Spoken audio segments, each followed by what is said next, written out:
सनातन धर्म और इस्लाम चैनल में आपका स्वागत है। ये बताया जा चुका है कि धर्म जो है, साधारण धर्म क्या होता है, उसके 10 लक्षण होते हैं और उसको आपको मानना है। और यदि आपको यूनिफॉर्म सिविल कोड लागू होगा तो आपका विशेष धर्म क्या होगा।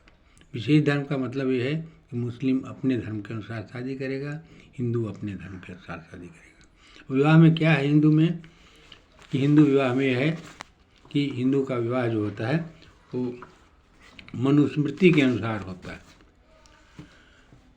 मनुस्मृति में जिस तरह से लिखा गया है उस तरह हिंदू विवाह करता है। और उसमें क्या लिखा हुआ है, विवाह करने के बाद स्त्री पुरुष को ऐसा प्रयत्न करना चाहिए कि वे विवाह के की हुई प्रतिज्ञाओं के अनुसार आपस में कभी एक दूसरे के प्रति कर्तव्यों से विचलित न हो। दोनों ही समान रूप से और शुद्ध हृदय से दोनों के प्रति अपने अपने कर्तव्य का पालन करें। माने कभी भी शादी होने के बाद एक दूसरे से विच्छेद न हो, वह जीवन भर। इतना तक हिंदू धर्म में तो ये भी माना जाता है कि 7 जन्मों का संबंध हुआ करता है, तो वो अपना निर्वाह करते हैं। अब मुस्लिम धर्म में क्या है, तो मुस्लिम धर्म में भी इसी तरह की व्यवस्था है, लेकिन उसको मुसलमान जो है उजागर नहीं करता है। उसमें भी लिखा हुआ है कि कुरान के 1:27 में, यह वही लोग हैं जो अल्लाह के एक अहद प्रतिज्ञा करने के बाद उस प्रतिज्ञा को तोड़ देते हैं, जिन चीज़ को जोड़े रहने का अल्लाह ने हुक्म दिया है, उसको काटते हैं और फसाद फैलाते हैं। इसका मतलब ये हो गया कि प्रतिज्ञा करने के बाद उसको तोड़ना नहीं चाहिए, और तोड़ते हैं तो यह जो है गुनाह है।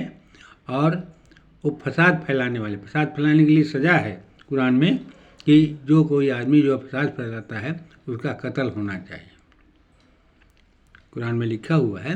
तो फसाद जो है बहुत बड़ा गुनाह है कुरान में। तो जो आदमी जो प्रतिज्ञा कर लेता है शादी में, तो उसको तोड़ना नहीं चाहिए। कुरान भी इसके लिए तैयार, इस बात को स्वीकार करता है। उसके बाद कुरान में एक और आयत है 2:177, जब किसी बात का इकरार कर लें तो अपनी प्रतिज्ञा पूरी करें। अर्थात शादी करने के बाद यदि मियाँ बीवी आपस में इकरार कर लिए कि हम लोग को एक साथ रहना है, तो उसको जीवन भर उसको निर्वाह करें, यह कुरान कहता है। ये जो है विशेष धर्म है, ये दोनों धर्मों को पालन करना है। उसके बाद दूसरा जो है वो आपातकालीन धर्म है।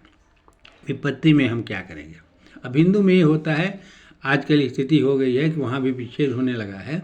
तो हिंदू में होता है कि जब विच्छेद होने की बात आती है तो एक पक्ष जो है, पीड़ित पक्ष जाता है और जाकर के उसका मुकदमा दायर कर देता है। वहाँ पर थाने पर बुलाया जाता है और ये कोशिश किया जाता है कि दोनों पक्ष सुलह हो जाए। ये सुलह होता है, 1-2 महीने समय दिया जाता है, पंचायत होती है, सब लोगों को मिलने का समय दिया जाता है, विचार करने का समय दिया जाता है। और यदि नहीं होता है तब जाकर के उसका मुकदमा पंजीकृत होता है और उस पीड़ित को, महिला को जो है वो खुराकी, जैसे उसके खर्च के व्यवस्था सरकार कोर्ट आदेश करता है। तो इस तरह से इनका विच्छेद की प्रक्रिया चालू हो जाती है। अब मुस्लिम विवाह में क्या होता है आपातकालीन में, कि उनमें भी यही प्रक्रिया है कि जब मुसलमानों में पति पत्नी में न पटे, दोनों में एक चैन न रहे, दोनों आदमी एक दूसरे से झगड़ते रहें, रात दिन जो है कलह का स्थिति पैदा हो, और बार बार समझाने बुझाने पर भी यदि नहीं मानते हैं तो वो तलाक दे सकते हैं।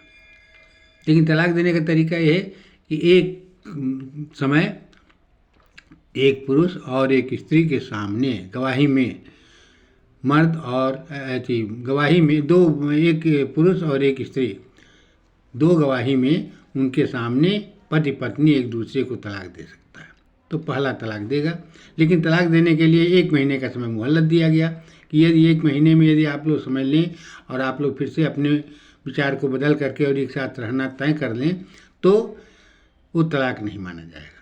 लेकिन 1 महीने बाद यदि नहीं मानते हैं, फिर भी 1 महीने के बाद दोनों के व्यक्ति 2 गवाहों के सामने तलाक देते हैं तो वो दूसरा तलाक माना जाएगा। फिर भी कुरान ये कहता है कि तलाक के बाद भी वो एक साथ रह सकते हैं, उनके विवाह जो है ख़त्म नहीं होगा, उनका निकाह जो है जायज़ ही रहेगा।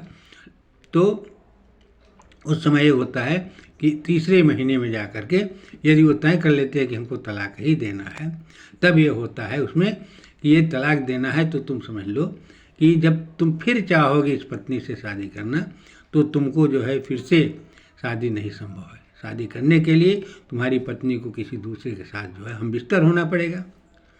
अब ये इसलिए होता है क्योंकि मनुष्य जो होता है बड़ा स्वाभिमानी होता है, सब कुछ बर्दाश्त कर सकता है, लेकिन अपनी पत्नी को दूसरे के साथ सोना पसंद नहीं कर सकता है। इसलिए ये संदेश दिया जाता है और तब उसके बाद से तलाक करके तलाक हो जाता है। लेकिन तलाक करने के बाद भी उसकी व्यवस्था कौन करेगा? कुरान में भी कुछ व्यवस्थाएं हैं उसकी, लेकिन अब यही चीज़ जो है उसकी व्यवस्था के लिए, विचार के लिए जो है, यदि उसकी व्यवस्था करने के लिए सरकार उसके लिए तैयार होगी, उस पर केस चलेगा, अंत में वो खर्चे का खर्चा देगा, ये प्रक्रिया है उसमें। तीसरा चीज़ है तलाक माना जाएगा, तलाक का विरोध नहीं होगा। और इस तलाक में ऐसा होता है कि जैसे एक साथ तुम तलाक तलाक तलाक कह दिए तो ये तलाक नहीं माना जाएगा, ये गुनाह है। दूसरा जो है, यदि तलाक आमने सामने नहीं होता है, दो गवाह के सामने नहीं होता, तो ये भी तलाक नहीं माना जाएगा। तीसरी बात यह है कि व्हाट्सएप से, फ़ोन से तलाक देते हो तो यही तलाक नहीं माना जाएगा, ये गुनाह है। और उसमें मुसलमान जो है वह अपने क्या कहते हैं इस्लाम धर्म से अपने खारिज हो जाता है और उस पर मुकदमा चलाया जा सकता है। तो उसके बाद चलाया जा सकता है। तो इस प्रकार से ये जो है आपातकालीन धर्म है। विपत्ति में जब परेशानी हो तो उस समय हमको इन स्थितियों में शादी विवाह के संदर्भ में क्या करना चाहिए। अब तीसरी स्थिति ये है जिसको कहते हैं कि असाधारण धर्म। असाधारण धर्म, असाधारण धर्म क्या होता है उसको हम आपको बता रहे हैं कि ये जो है असाधारण, जब दो धर्म आपस में टकरा जाते हैं, जैसे 10 धर्म हैं दीक्ष समाज में रहते हैं, तो उस 10 धर्मों में से 2 धर्म आपस में टकरा जाएं तो हम किस धर्म को अपनाएंगे। अब एक बार की स्थिति है कि जब हसन हुसैन को कुर्बान कर दिए लोग करबला के मैदान में, तो हिंदू जो है मुस्लिम 2 हिस्सों में बट गया, एक शिया हो गया, दूसरा सुन्नी हो गया, और दोनों में बहुत तेज लड़ाई हुई। लड़ाई होने के बाद क्या हो गया कि अब वहाँ बहुत लोग मारे गए, और मारे जाने के बाद सब महिलाएं और लड़के जो है सब अनाथ हो गए। तो अनाथ हो गए तो अब क्या किया जाए। शिया भी जो है कुरान को ही मानता है, सुन्नी भी जो है कुरान को ही मानता है, तो उनके लिए क्या परिस्थिति बनाई गई। तो उस स्थिति में मुसलमान जो है को कहा गया कि जो महिलाएं जिनको खाने का नहीं है, जो घर सहारा हो गई हैं, उनके लिए जिनके पास जितना सामर्थ्य हो उनको सहयोग करें, उनकी मदद करें। लेकिन उस समय स्थिति हुआ कि लोग उनको खाना खिलाते थे, और खिलाने के बाद से एक बदचलनी शुरू हो गई। लोग खिलाने के बाद उनके साथ साथ बदचलनी भी किया करते थे।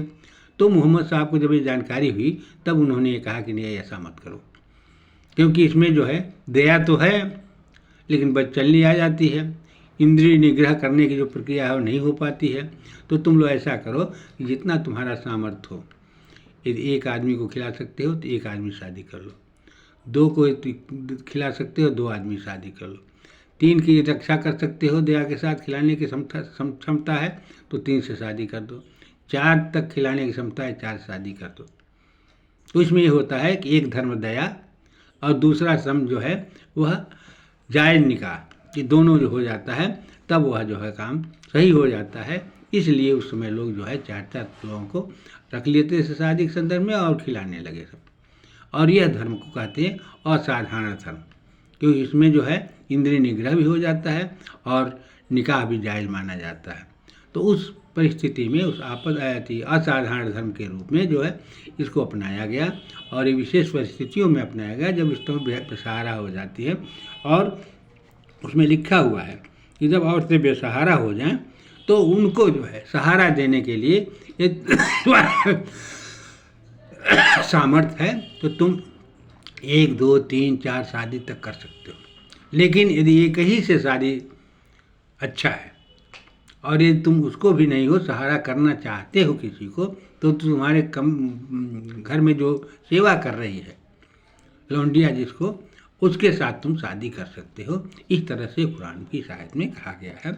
और यह जो है असाधारण धर्म है। विशेष परिस्थिति में दया और इंद्रिय निग्रह दोनों में कौन सा कायम रहेगा, तो दया कायम रहे और इंद्रिय निग्रह में शादी कर लो, ताकि वो भी जायज़ रहेगा। तो इसलिए ये असाधारण धर्म लागू हो गया। यही 4 धर्म हैं, साधारण धर्म, विशेष धर्म, क्या नाम है, असाधारण धर्म, आपातकालीन धर्म। यही चारों धर्मों को जो है यूनिसिविल कोड में सामान्य आचार संहिता लागू किया जाएगा। और ये किसी का विरोध नहीं है। इसमें न हिंदू विरोध कर सकता है और न मुसलमान विरोध कर सकता है। हिंदू इसलिए विरोध नहीं करता, उसके मनुस्मृति के अनुसार है। मुसलमान इसलिए विरोध नहीं कर सकता क्योंकि कुरान के अनुसार है। इसलिए भारत में सामान्य आचार नागरिक आचार संहिता जो है आसानी से लागू किया जा सकता है। इसमें कोई दो बात नहीं है। और ये बहुत अच्छी बात होगी, जिसके कारण कि भारत का प्रगति होगा। देश में हिंदू मुस्लिम दोनों मिल कर के रहेंगे और दोनों जो है अपने धर्म के अनुसार अपने जीवन को निर्वाह करेंगे। उसमें आबाद कैसे चलेगा, जिससे पूरे विश्व में भारत का परचम लहराएगा। इसलिए सभी नागरिकों को सामान्य नागरिक संहिता को स्वीकार करना चाहिए, उसका विरोध नहीं करना चाहिए। इस शब्दों के साथ जय हिंद, जय भारत।